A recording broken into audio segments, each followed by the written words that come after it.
Hi, everybody. Here we are with a great interview, great conversation with Sonia Dumas. We're talking about the AI marketing breakthrough.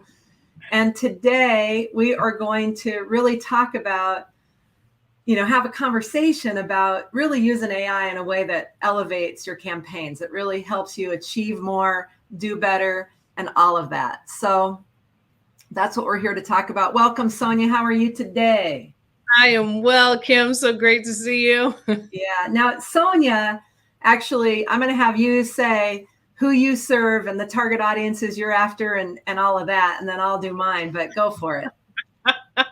So hello, everyone. So my target audience, I usually work with entrepreneurs. So these are consultants, speakers, authors, and you're focused on launching a course, a membership, or a workshop. And you want to understand, how do I use AI to fast track my sales process? How do I use AI to attract more attendees or more members to my sites? And that is my expertise. So essentially, I'm a product launch strategist because I like figuring out how to make things easier, repeatable, predictable, and really creating systems right around your marketing. So yeah, with that, very Kim, important, very important. And I would say, and Janu, what we focus on is we focus on working with businesses that are between 1 and 5 million in revenue, but want to grow to 10 million and beyond, and really come up with a marketing system and processes and strategies that really help them elevate their growth and get there faster.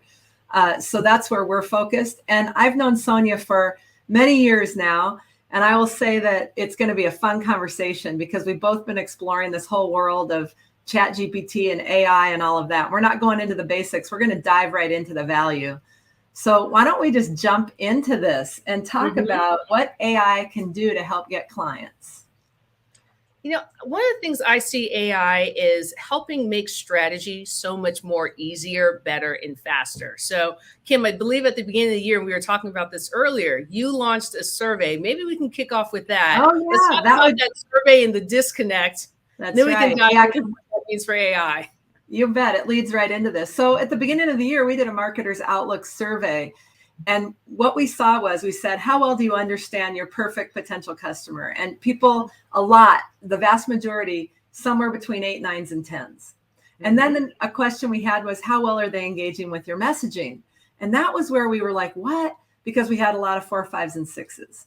And so it was like there was very clear disconnect between what you understand, the assumptions you've made about your target audience, and the messaging that you're using to engage them. And I think then what we see in my conversations with people is people blame the medium. This isn't as effective, or so-and-so changed their strategies or whatever. And that's not what we've been seeing overall in the market. So this is an opportunity to kind of look at, how can you elevate that game? How can you elevate and create better content that helps you? It doesn't do it for you. What you want to do is get new perspectives and input that really help you create those winning campaigns and really better content that actually hits the mark. Exactly. And it is that disconnect because we spend so much time really in silos trying to figure out, what does the market want? And, some people do great research. This is where there's a lot of voice of the customer consultants out there. Like, let's talk to your customers and see what they're saying. But very few companies even do that, right? To be able to understand what is it that your clients, your prospects, what do they actually want? And before that, it was like, okay, let me go to YouTube, let me go to Quora, let me, do a poll on Facebook and LinkedIn, and hopefully I'll get some nuggets, bits and pieces and piece together okay, this is what they want. So let me start to tweak my messaging to meet that. But at the end of the day, we default to only what we know, which is usually our product or service, and not as much about what the client and the prospect wants. So this is where AI all of a sudden shows up on the scene.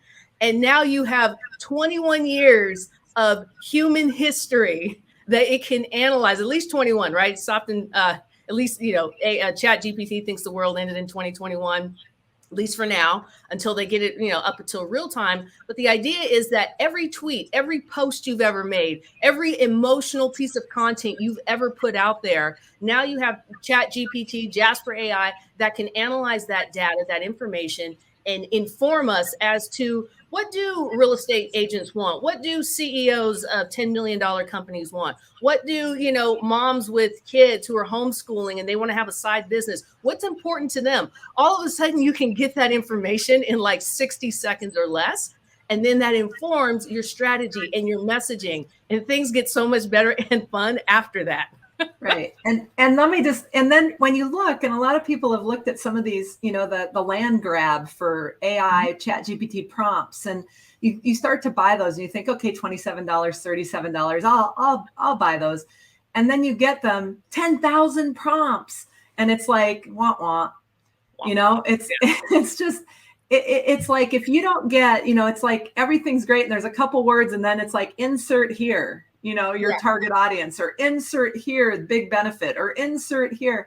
And the problem is, if you don't have a really good grasp of what those things are that matter to your clients, to your customers, the people who are going to be receiving it, you end up with messaging that doesn't hit the mark. And I don't care if you're using AI or something else.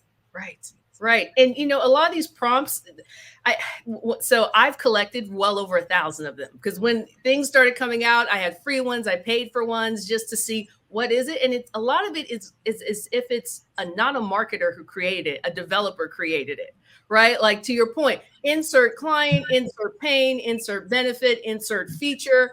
Well, do you actually know what the number one pain of your prospects are? Right? Do you actually know what the number one benefit? So if you mess that part up, I don't care what the output is, it's not hitting the mark. Right. So you're like, well, you know, AI came out with this 1,000-word blog. And I'm like, yeah, but it's speaking to nobody. I think, you know, Seth Godin talked about that. You know, a lot of times, like, when you create content, you know, content that's for everybody is content that's for nobody. But then, you know, when you start getting into things like sales content, which is different than normal content, and people don't recognize that. So for, you know, I have a little bit of a rub right now with the marketing industry as a whole that I've been a part of. And one of the issues is, we've been told for years, content, we need more content, but is it really more content that anybody wants? Not really, right? If we didn't have to create all this, we wouldn't. At the end of the day, people want, so if you think about from a business owner's standpoint, like a lot of business owners, especially like entrepreneurs, they'll come up like, hey, Sonia, I want more clients. Okay, is it really just the clients you want? Because I'm pretty sure there's a lot of people out there that you can do services for free, right? So, and technically can call them a client, right? Whether or not you're paid for it is a different story. But the whole idea is, like, to go from I want more clients, is it really clients? No, I actually want more cash flow. Okay, so you really want the money. All right, so, but is it really about the money? But when you go a little bit deeper, this is where you find the frustrations in marketing. What I find is, people just want a predictable, repeatable process and system that will help attract leads, help attract prospects, and move them, help guide them towards higher and higher levels of value that obviously leads to a paid client. And so when you get down to it, then all of a sudden the frustrations come up with, well, we did Facebook ads, and, you know, we're posting, you know, 3 times a week, and plus we're doing emails, and we're doing YouTube and all of these things. But at the end of the day, it's a disjointed system. Well, with AI, you can then put together a strategy. If you know what to ask it in a very sequential order, you can put together a strategy that focuses on the number one pains and motivations and desires that people actually have, and not just people, the people you serve with the product or the service that you have. Because at the end of the day, it's about transforming lives. And, you know, there's something in, as I go more into AI, I have found myself using words like buyers a lot less, because it's just people. I'm not buying from a vendor. I'm buying from Kim. I'm, you know, unless it's like Amazon and you're like a large company, at the end of the day, if you're a consultant, a speaker, a coach, an author, people are buying from you, right? They're buying from an individual. And so it's understanding people problems. What's your number one problem in your life right now? This frustration that I have a solution for, and being able to use AI to pull out the I would say the meatiest, the most urgent need. Then you can start to have your posts and your blog content and your YouTube videos and your Facebook lives. All of a sudden that makes sense now, because it's, oh, you understand my problem. That's the number one. It's, you know, it's like, do you understand my problem? Does your solution work? And if it does work, has it worked for others? And then lastly, can it work for me? Right. And when you understand that, you can then be able to say, yes, you know, we understand your problem. Yes, we have a solution that works. Here's others who have benefit for it, and here's why we believe it can work for you. How much simpler is that strategy? Versus, oh, here's everything I do, and here's all our features. And go ahead and click and buy and sign up now. Right. And the other side of it is you've got to have content. And the one thing that we've seen is that you've got to have consistency in the way that you're creating your content. And then if you're going to do an email strategy at all that's going to land and going to work, you've got to segment. And one of the things that we've built and we've really done a lot of testing around and things like that is, well, how do you segment well? And it's not that you pick out the demographic attributes. That's one aspect, but then you got to test that to make sure that your assumptions are correct, right? And that takes something. But if you can merely have systems that are integrated and sophisticated enough to track what people are doing, and you have all of that categorized in a way that allows you to bucket them into what they're interested in. It doesn't matter if they're a millennial or a Gen Xer or whatever. Yeah. It doesn't matter because their interest will trump their age. Yeah. And I've seen this over and over. And so if you look at that and you can track down to their interests, so how do you segment? How do you create those segments? Well, AI has a really, really great way. Once you get this down and you've got this system where you can come up with those buckets and you can come up with that content strategy and ideas for that really then you can hone in, and you have a system that automatically drops people into buckets. Now you can actually do the marketing strategy we've been training for years, but way easier. So you can do it with far less effort and keep it going and get unbelievable results from your efforts that you do. And remember that email converts at 4,000% better than social media at turning a lead into a customer. Yeah. So the degree to which you can harness that and really start to build that email trust and authority and reputation, now you're in their inbox in a much more powerful way. Oh, absolutely. And I'm so glad you brought up email, because email is actually where the sale happens more so than just social media. Social media I look at as more of like list building. And this is where your posts are great, right? So you're posting, you have great commentary, but at the end of the day, how are you collecting information so that way you can have a one-on-one conversation in someone's inbox? And this is where the lead magnets kick in. And so you can use AI to create more effective lead magnets, because at the end of the day, you're still on rented property. It doesn't matter if it's YouTube, Facebook, LinkedIn, you're on rented property at the end of the day. And I look at it as when you build your email list, that's clients on demand. Literally, as long as you have a product or a service that is solving a pain or a particular problem, you literally have clients on demand, but you have to know how to speak to them. You have to be able to hit those pain points. You have to be able to offer value. It's not every email is selling. It's offering value along the way. And to your point, Kim, about segmenting. So before, people were segmenting very much demographically. But now you can segment based on pain points, because let's say your problem solves 10 different pain points, but depending on which one is important to that particular one person at any given time, you can then be able to say, okay, they're really focused on, let's say it's a, talent acquisition, right? So let's say it's someone in HR, they really want to know about understanding, man, how can I get better talent? And so they go down that track, which is a very different track than what the CFO may want, right? Depending on how many issues your product solves. But being able to have people route through your email sequences, assuming you know how to make a sequence, and then that backs us up. Oh my gosh, you don't have an email sequence, you don't have a nurture sequence, because that's more content. Right. Like, well, they signed up on my list. Now what? Well, then you have to nurture them. And being able to give them content that's relevant outside of, okay, are you ready to buy now? All right, I told you a great motivational quote. Ready to buy now? Right. No.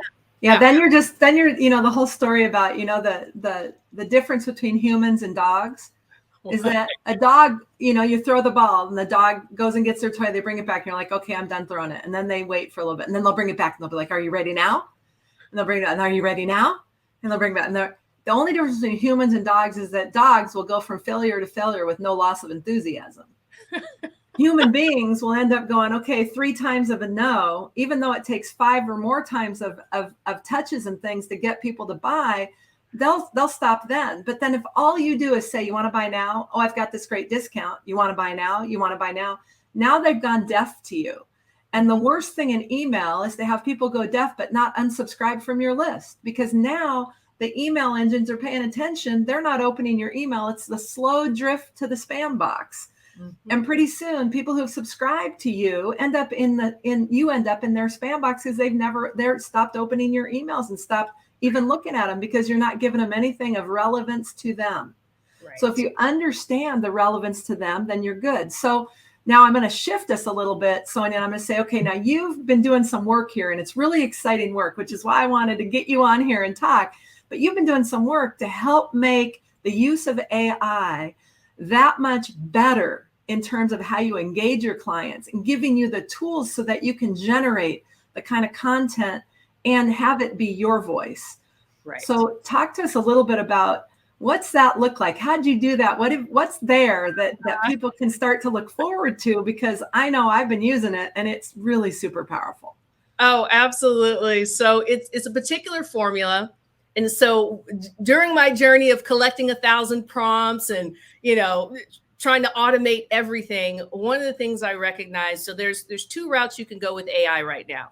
Usually if you're a big brand, you're looking at AI from a efficiency standpoint. Efficiencies are going to drive ROI. How can we cut as much labor out and make things super efficient and automated?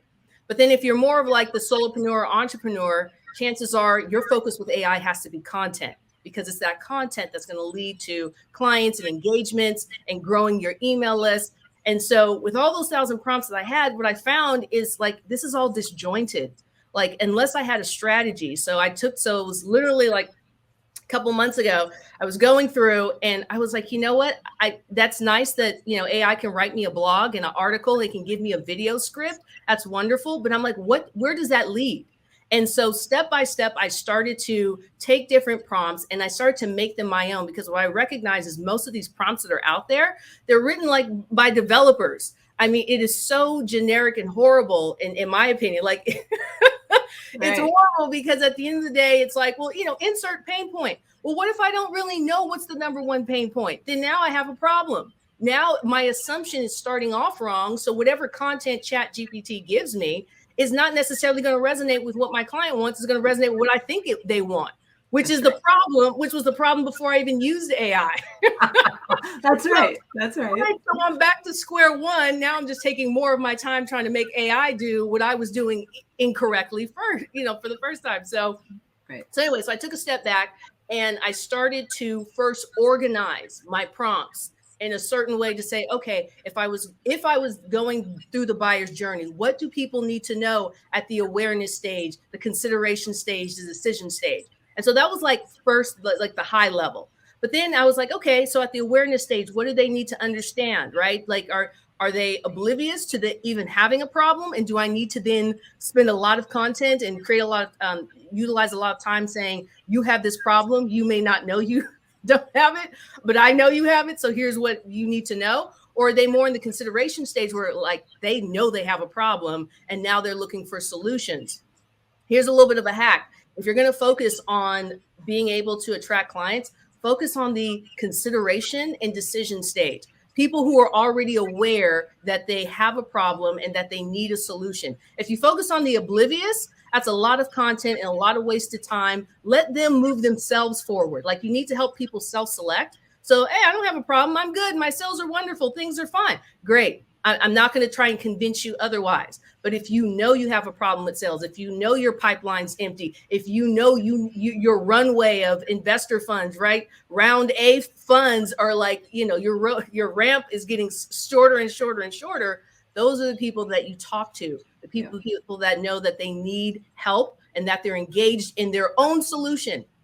So from there, what I recognized is that Chat GPT gives very much, when you ask it a question, it's very, static. It's corporate. It's unemotional. It's just, here are the facts, right? And I'm like, nobody buys based on facts. There's so much data out there. We make most of our decisions emotionally. And then only at the tail end do we want to justify it logically. But even if there is no logical justification, it's still emotional. And so what I recognized was Chat GPT was not emotional enough. And because I'm a sales copywriter, I understand the power of emotions in content. And I was like, man, how do I make this thing more emotional? Like this machine is not knocking out of the park for me. And so then, I pulled out my thesaurus and dictionaries, right? Big words, y'all. But, at the end of the day, I was like, can I use language? Because if it follows commands maybe I can use language in a certain way that pulls the emotional content that Chat GPT has been reading across the internet. It understands how we communicate. So how can I pull that out? And so then I started playing with language and words inside these prompts. And all of a sudden, it's like, skies open, like, angels singing. I'm like, oh my God, this is so amazing. Like that, like, when you read content that makes you excited that you want to buy it, even though you don't have that problem, like that to me is incredible content. And so, Right. so anyway, so I started adding better language to the commands, to the prompts, in addition to the strategy and the layering. And then I came up with a formula, and I thought, this is like marketing, like accentuator, hack, accelerator 101. And so, so from there, I decided at first I was just going to keep it for myself and my clients. Like I wasn't sharing with anybody. I was like, good luck, y'all, figuring it out. I hope you figure it out in 5 years. But then, my generous, gregarious side, and knowing people like yourself and different consultants, I was like, you know what, and different copywriters that are in my circle, I was like, let me see if this would be of benefit and value to my circle as well. So I reached out and I was like, hey guys, I just created this. Try this out. Let me know what this does for you. And what did it do for you, Kim? Oh yeah, this is like, and I too have been on this journey because we have customers, and it's like, well, how does that help? And it's this craze. People are crazy about Chat GPT, and I can just use that, and I don't have to have a team. And then the smarter people are like, well, I know I have a team, but how can I use it to really get value? And then there's others that say, oh, you can only use it for research because, oh my God. And all of that is you look at it and you think, okay, so I started that exploration, and we found some really, really good successes early on. And then we started to dive deeper into what would be sustainable, kind of the same way you did. It's like, well, what actually isn't just a disjointed this or a disjointed that, but what sustains it? And then we were also focused on what gives you your own voice, because you can't just go get content written by Chat GPT and have it be devoid of your own voice. Anyone could do that. And then how are you distinct, right? Right. So we started to play with all of these things. And then Sonia says, hey, Kim, check this out. And so I started to play with it. And I was like, oh my God, this is like, I can get a playbook. I can get a playbook that we can then work with. So imagine if you know the issues or the challenges and the motivations of your audience, you can pick a challenge, a motivation, an issue. You can just combine those three, and you can say, okay, so what could be, and you can ask for specific kinds of content and ideas for content that you could then populate, that you could then use. And so once you marry that up with segments and tracking and taking people by the hand and leading them through, and then automating that process, because now you've got a coordinated whole. Yes. Now you've got something that's really compelling. And so when I looked at it, it's like, that's it. It all came together when I started to really see what Sonia was doing. And I was like, Sonia, this is good. Like, I'm not sure that you should share it amongst more than just you and me. Right. Like, let's just hold on to this. Let's just hold on to this secret. And then it was like, no, let's get this out there, because it's a multi, there's abundance out there. But really having people make a difference with this tool and understanding it rather than spinning their wheels. And that's what Sonia brings to the table. So I would say prompts I've been looking at, what I've been working with since Sonia developed what she's got. And it's a game changer, totally different. And then when you marry that up with strategy and systems and automation, if you can wire all that together well with tracking and results, now you've got this whole other capability and possibility. Oh, absolutely. It totally is a game changer, because it also helps you overcome the hurdles. Like, one of the big things in sales is overcoming objections or stalled deals. Why does a big deal get stalled, right? Especially, when you're looking at a deal that's $3, $5, $10 million, like, that's a big deal to get stalled. What happened during the process? Maybe there was an objection, an issue that was not dealt with early enough. And so, and even if you're not, maybe all you're doing is selling a $2,000 course, right? So it doesn't matter. There will still be objections, and being able to use Chat GPT, but specifically using this formula to be able to understand what those objections are early enough. At what point do you need to make sure your content is covering certain objections? And there are certain ones at the awareness stage versus the consideration stage versus the decision stage. And if you don't have that information answered, by the time it gets to decision, that whole deal can get stalled, right? Or it can create the hesitation and the I don't knows, and well, let me think about it and get back to you. And at the end of the day, it's your job, if you're truly offering transformational value, it's your job to help guide and lead people to something that's better for them. It's in their best interest. You're helping them also get out of their way. Some people are afraid to answer these objections. They're afraid to call the elephant out that's in the room, or like I usually say, the rhinoceros that's in the attic. Like, forget the elephant in the room. I'm worried about the rhinoceros that's about to fall down out of the attic and just wreak havoc. Like, it's that thing that you need to address early and often, because it also builds trust. It's like, okay, so you really understand my problem even deeper because you're answering my objections that I'm thinking, that you're also showing me how can I move forward. Because I look at sales as we're in the business of helping people get out of their own way as far as the hesitation. So, not making a decision can be just as detrimental as, being able to, make a decision, but you've made a decision that's rushed and it's not the right thing. So I understand the balance. But if you're showing up as everyone talks about, I want to be a trusted advisor, a trusted consultant. Well, then help people move along by helping them understand this is your problem. These are the things that you're going through. Here are some of the objections that you're having along the way. And here's how our solution helps take care of you throughout that process. Here's how we guide you to that ultimate goal. And one of the things that does, and it's like have a focus, have a soul focus, take someone by the hand. I liken it to, we just got done doing an online marketing audit with a company. And it was like, there were so many distractions and so many off ramps and so many things that they were offering, because they didn't want to leave anybody out and they didn't want to leave any question and stone unturned. And you could see the drop off rate just going through their process with all of the distractions. And I likened it to what you're doing is you're spraying people with a fire hose saying, can you catch all this in your mouth? And meanwhile, they're drenched, and it's like overwhelm, and confused minds don't buy. Distracted minds don't buy, overwhelmed minds don't buy, all of that. So you got to think about what's the impact you're creating over there with your clients, with your perfect potential customers. And that's what we've got. Now, I will say we've got a quick question here. Yes. I'm going to pop it up.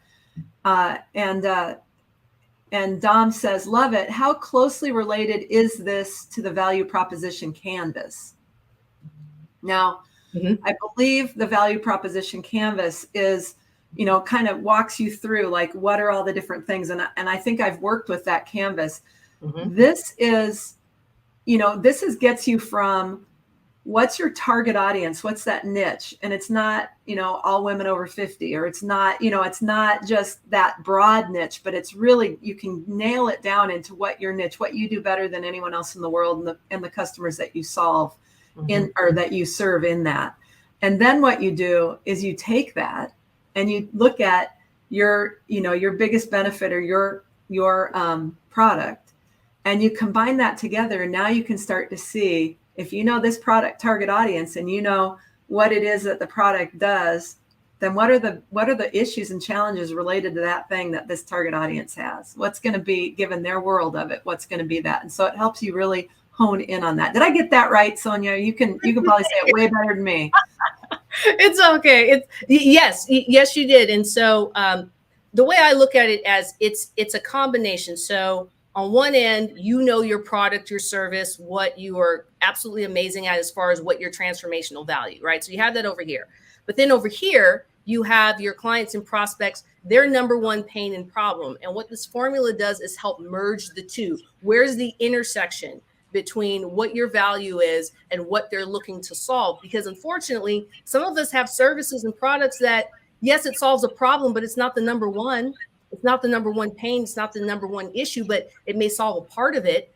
And so when you're able to see, so it's actually starting with the prospect in mind first.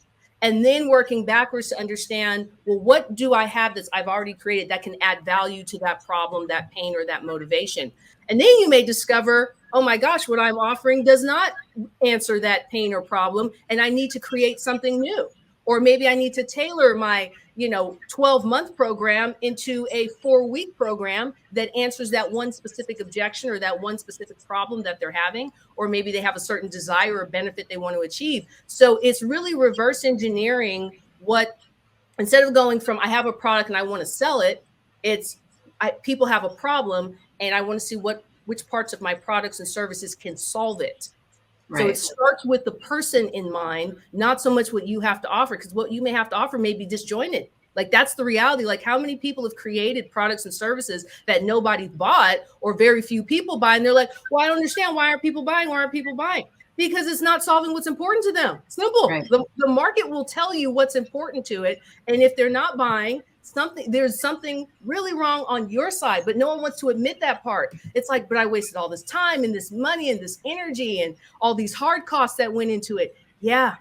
So this is why it's so much more important to start with number one, pains and motivations, and where's your prospect's mind at? Where's their heart set at? Speaking to that first, and then saying, I can lead you down this road, and it's going to lead to some transformational value that you either already have or that you have to create. Yeah. And that's really the key. So I've put up the link. You can go there and you can check out what Sonia's pulled together, and it'll walk you right through it. And I would say for the investment and for what's there, if you're interested at all in this conversation and hitting the mark and really elevating your use of Chat GPT, I would say go out there, check it out. If it speaks to you, go ahead and jump in. But it's one of the things that will elevate a lot. We've been working with it now for a couple of months, and it's just really a game changer when you start to look at getting insights that you didn't know you needed and you didn't know. And then you can say, well, that's not what I've seen. What I've seen is this. And you can hone some of that language that then you can pull into other things that are going to give you an edge. So as I've said, with all of the Chat GPT things and all that, take all what they say with a grain of salt. If you look at the difference between Chat GPT 3.5 and Chat GPT 4.0, and I was laughing about this with Sonia. I used the same prompt in Chat GPT 4, and I'm like, it came out with a melodrama. I was like, holy crap, because it can write way more emotional content. And so it came out with this stuff, and I was like, oh my God, this is fun. This just makes me laugh. And then I go put the same thing into Chat 3.5, and it came out with a really, really perfectly crafted idea. Mm-hmm. And so there's a difference between 3.5 and 4. So you want to play with that. So you don't want to take whatever Chat does as gospel. And I think all of us that are really serious about this understand you want to then add your own secret sauce, your own perspective on things in, and use it as another source of input and insights into your audience, and take it for that and see what you can run and how you can play with it. And then when you put that into an overall automated system of marketing and lead nurturing and scoring and all of those things, now you've got a system that can consistently every time deliver results, just consistently deliver results. It's not like feast and famine, but it's that consistent results. And that's what we have been striving to develop with our clients.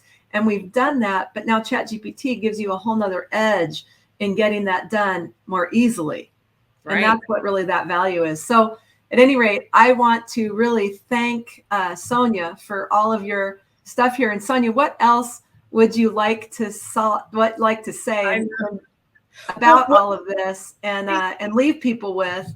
And so, one of the things that I'm excited that I'm working on is, now that you have a strategy, now that you can use Chat GPT to get this great content, the next, for me, the next level is, you have a lot of people who are doing product launches, right? So you're launching a workshop, a course, a membership. It usually takes months, right? And some people even years. Being able to do launches in 24 hours, being able to go from ideation to a fully launched product in a week, that is actually good, not just guessing. So now I believe it was a Daniel Priestley that says income follows assets.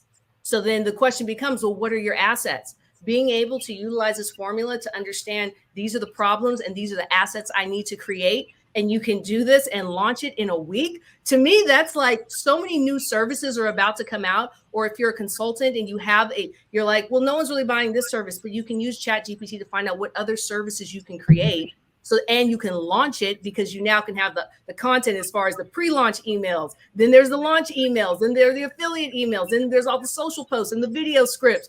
You can have that. I mean, technically you can be done in 24 hours, but you want to also be intentional about it. So that's why I'm saying, give yourself a week. Right. Well, then you've got beyond the content, you've got to create the whole flow. You've got to create everything. You've got to, if you have an on-demand training, you got to create the videos. You've got to, there's real work there.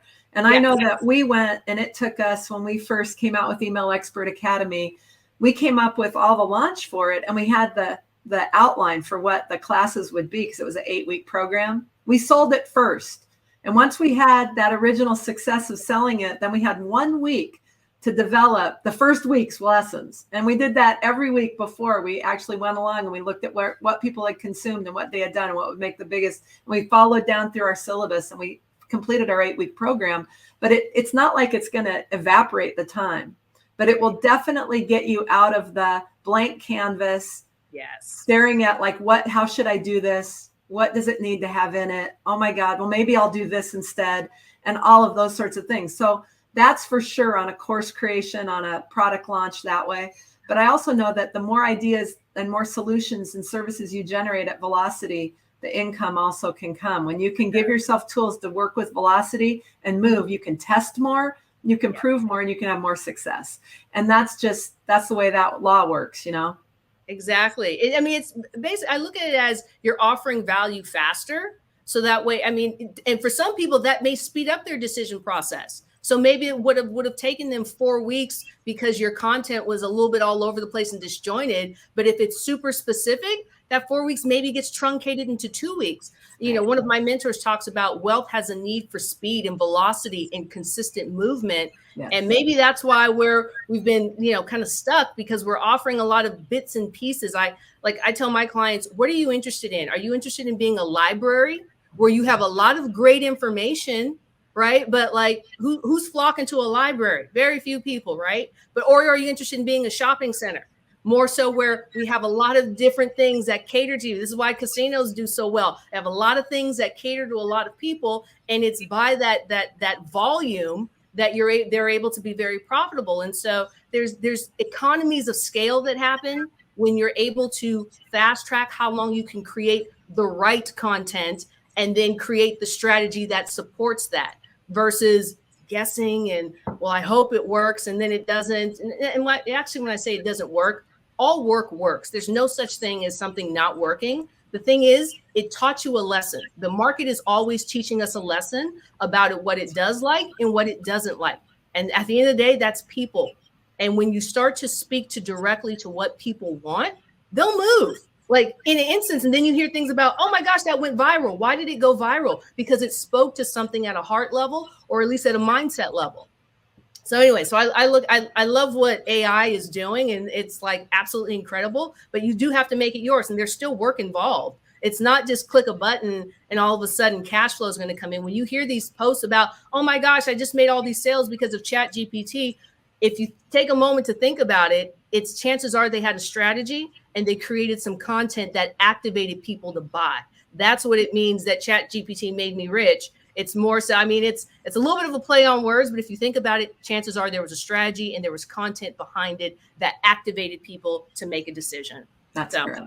So that's what you want to focus on. So I want to thank you for being here, Sonia. It's always a pleasure to engage and talk with you and all of that. And for those of you who really want to have Chat GPT and AI make a difference, I highly recommend you check it out. If it speaks to you, go ahead and jump in. You're not going to look back. It's like, it'll elevate you to another level.